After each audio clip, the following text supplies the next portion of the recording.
యేసయ్య నామంలో వందనములు.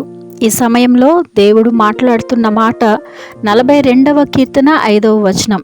ఇది కోరహు కుమారులు వ్రాసిన కీర్తన. నా ప్రాణమా నీవేళ కృంగియున్నావు, నా ప్రాణమా నీవేళ తొందరపడుచున్నావు, దేవుని యందు నిరీక్షణ యుంచుము.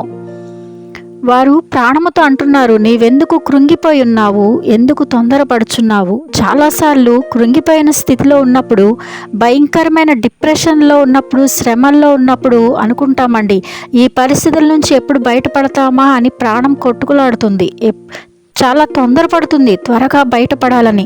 అదే ఇక్కడ భక్తులు కూడా అంటున్నారు, నీవు ఈరోజు ఏ పరిస్థితిని బట్టి కృంగిపోయి ఉన్నావు, ఇక ఏమీ చేయలేను, నిస్సహాయరాలని, నేను నిస్సహాయుణ్ణి అని అదే స్థితిలో ఉన్నావా? అదే వేదనతో, అదే రొటీన్గా ఉన్న జీవితాన్ని జీవిస్తూ మరి వేదనలో, డిప్రెషన్లో కృంగిపోయి ఉన్నావా? ప్రియమైన దేవుని బిడ్డ, ఈరోజు దేవుడు నీతోనే మాట్లాడుతున్నాడు. ఆయన కృంగిపోయిన వారిని లేవనెత్తువాడు. 125వ కీర్తన 14వ వచనంలో అంటున్నాడు, కృంగిపోయిన వారందరినీ లేవనెత్తువాడు అని. ఏ పరిస్థితిని బట్టి ఈరోజు కృంగిపోయి ఉన్నావు? నీ అప్పుల బాధ నిన్ను కృంగదీస్తుందా? నీ అనారోగ్యం నిన్ను కృంగదీస్తుందా? నీకు జరిగిన అన్యాయాన్ని బట్టి కృంగిపోయి ఉన్నావా? లేక నీకు వచ్చిన అవమానాలు, నిందలను బట్టి కృంగిపోయి ఉన్నావా? అయితే దేవుడు ఈరోజు చెప్తున్నాడు, దేవుని యందు నిరీక్షణ ఉంచమంటున్నాడు. ఆయన ఒక్కడు మాత్రమే మనల్ని రక్షించేటటువంటి వాడు.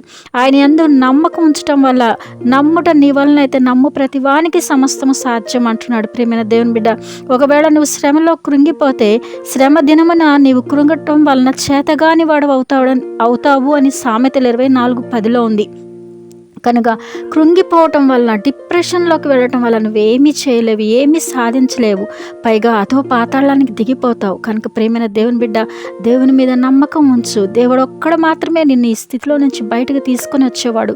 కనుక దేవుని స్తుతించటం ప్రారంభించు. స్తుతిలో గొప్ప శక్తి ఉంది. కనుక దేవుని మీద గొప్ప నమ్మకంతో, విశ్వాసంతో ముందుకి సాగిపో. ప్రియ దేవుని బిడ్డ, దేవుని యందు ఆనందించు, స్తుతించు. ఖచ్చితంగా దేవుడు నీకున్న పరిస్థితుల నుంచి, ఆ డిప్రెషన్ నుంచి దేవుడు నిన్ను బయటకు తీసుకుని వచ్చును గాక. అట్టి కృప దేవుడి వాక్యం వింటున్న ప్రతి బిడ్డకు దయచేయను గాక. ఆమేన్. Praise the lord.